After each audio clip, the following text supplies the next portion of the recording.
Sejam bem-vindos mais uma vez e vamos a mais um vídeo.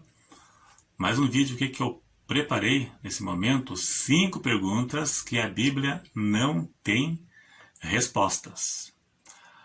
Se você gostar desse vídeo, não esqueça de clicar em gostei. Toda vez que você clica em gostei, o Google entende que você gostou e divulga o vídeo para mais pessoas. Então não se esqueça. Então, eu preparei aqui 5 perguntas que a Bíblia não tem resposta. Muitos perguntam se a Bíblia tem resposta para todas as perguntas. Na verdade, não tem. A Bíblia não tem resposta para tudo.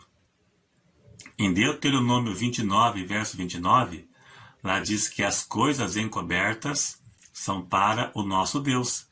E as reveladas são para nós e nossos filhos.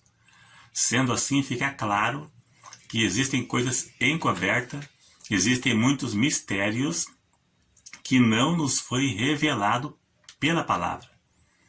E muitas questões bíblicas não dá para bater o martelo.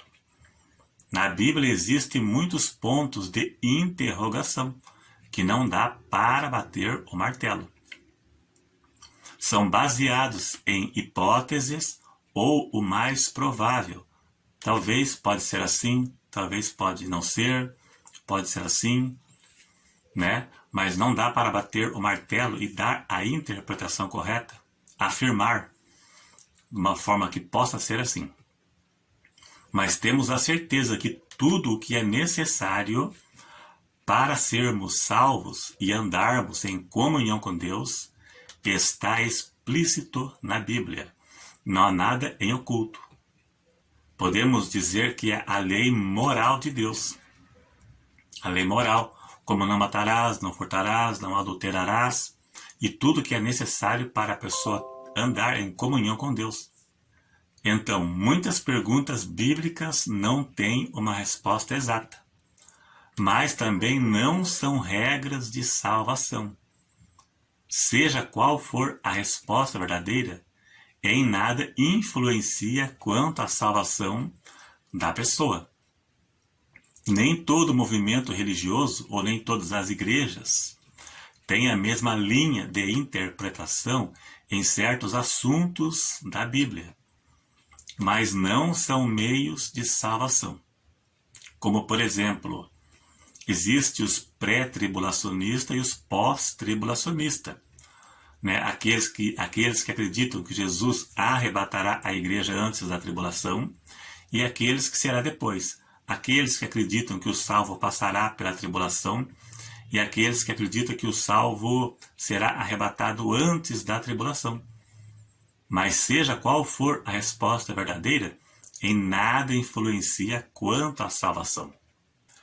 O milênio, se o milênio é literal ou é simbólico, se o milênio será no céu ou será na terra, seja qual for a resposta, em nada influencia quanto à salvação.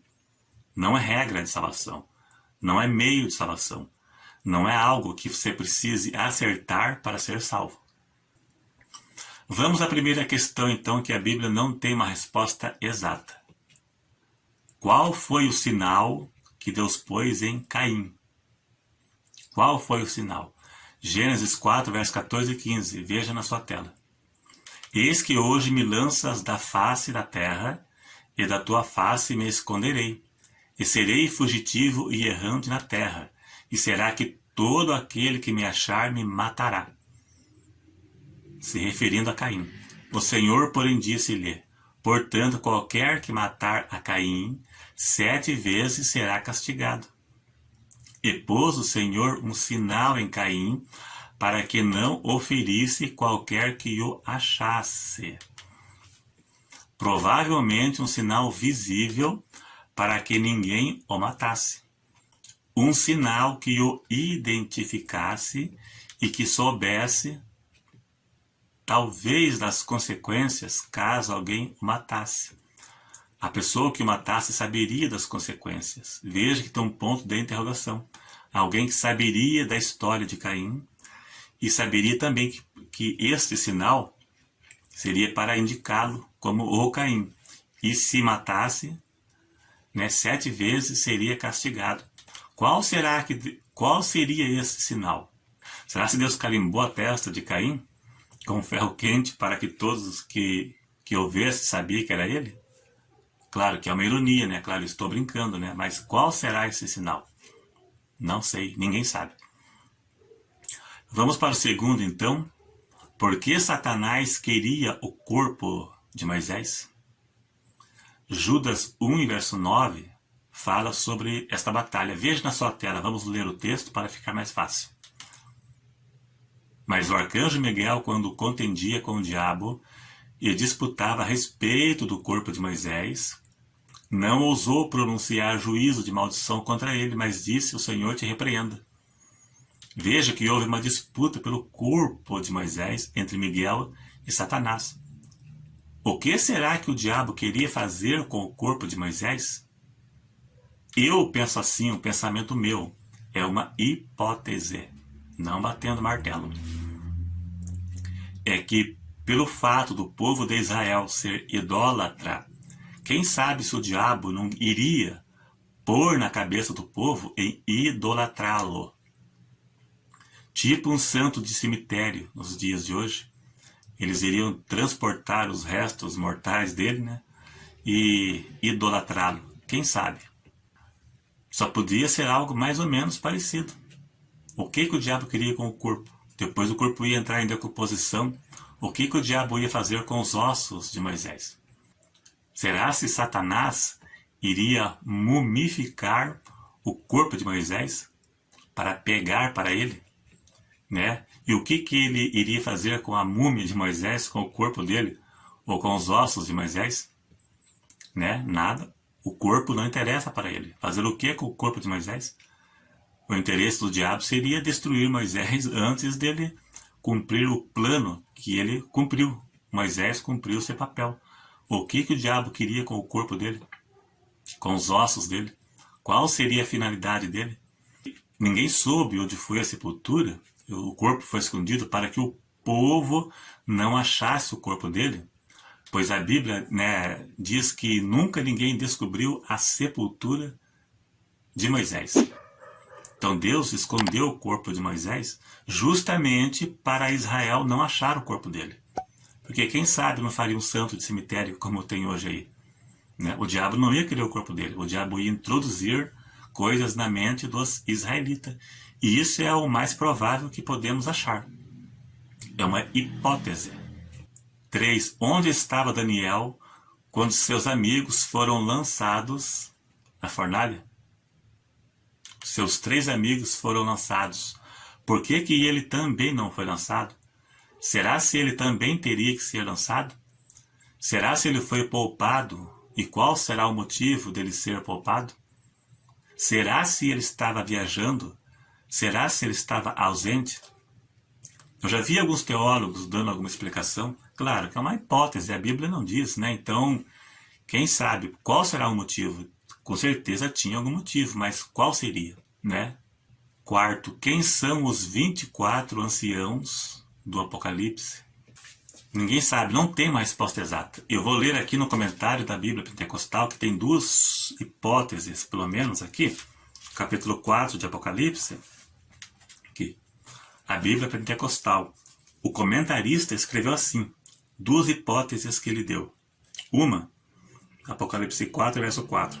Alguns creem que representam a totalidade da igreja no céu. Ainda outros acreditam que representam Israel e a igreja juntos em adoração a Deus. Então, 12 mais 12, 24. A associação de 12 tribos de Israel, mais 12 a igreja, somam 24, o povo de Deus das 2 eras. Então, é uma hipótese que o escritor da Bíblia Pentecostal, o comentarista da Bíblia Pentecostal, ele suponhou, né? É uma hipótese, né? Então quem sabe? Mas não dá para bater o martelo. Podemos crer que são seres celestiais literais, eu acredito que são literais. Pelo que, quando lemos aqui sobre os 24 anciões, no Apocalipse, dá a entender que são seres literais e não simbologias. Não são simbólicos. E eu entendo assim, que são seres literais, não são simbólicos. Se você estudar tudo aqui, toda vez que fala sobre os anciãos, dá para entender que é algo literal mesmo. São seres literais e reais, não são simbólicos. Agora, o quinto e último, onde estava Jesus dos 12 aos 30 anos? Onde ele estava? O que foi que ele fez? A Bíblia não fala a vida de Jesus dos 12 aos 30 anos. A Bíblia não responde isto. Em Lucas capítulo 2, cita Jesus no templo, dando uma lição de sabedoria nos doutores da lei. E ele tinha 12 anos de idade nesta ocasião. No verso 52, diz que ele crescia em sabedoria e em estatura. E entre o capítulo 2, no verso 52, e o capítulo 3, verso 1, se passaram 18 anos. 18 anos se passaram. A Bíblia não cita, não fala nada da sua vida entre este período. O que ele fez com 18 anos de sua vida? Claro, ele não contou, mas ele trabalhou. A Bíblia priorizou a sua vida ali, contou do seu nascimento, um pedacinho da sua infância, e depois a Bíblia, podemos dizer que ela começou a partir do seu ministério terreno, do início do seu ministério terreno, quando foi batizado por João. Mas ele, com certeza, trabalhou, ele fez todas as atividades de um ser humano normal. Né? A Bíblia não fala o que ele fez nesse período. Mas tiramos uma lição aqui, pelo menos uma lição. Temos a certeza que ele trabalhou e se preparou para o seu ministério terreno. Outra coisa também, que ele deu uma lição de sabedoria nos doutores da lei, no capítulo 2. Veja que eles, os doutores da lei, conheciam a letra, só a letra, a lei. Eles entendiam tudo sobre a lei. Mas eles conversaram com o próprio Deus sem saber que estavam falando com Deus. Eles não sabiam quem era Jesus. Eles admiraram a sua sabedoria, mas não sabiam quem era ele. Falando com o próprio Deus sem saber que era Deus. Eles não conheciam a Deus. Conheciam a Deus apenas por informação. Né? Falando com Deus sem saber que era Deus. Conheciam a lei do Velho Testamento, né? De fio a pavio, como diz o ditado, mas não conheciam a Deus. Não conheciam Jesus. Jesus era o cumprimento daquilo que eles tanto estudavam, a lei. Conheciam a Deus por informação, conversando com Deus sem saber que estavam falando com Deus, né? Paulo disse, aprendem sempre, mas nunca podem chegar ao conhecimento da verdade. Eles não entendiam isso. Era apenas a letra. Então está aí, 5 coisas que a Bíblia não tem uma resposta exata. Na verdade, não é só 5, é muito mais. Mas o vídeo já passou de 15 minutos, então seria longo. Né? Não há necessidade. Em outra ocasião, eu posso continuar a parte 2. É isso aí.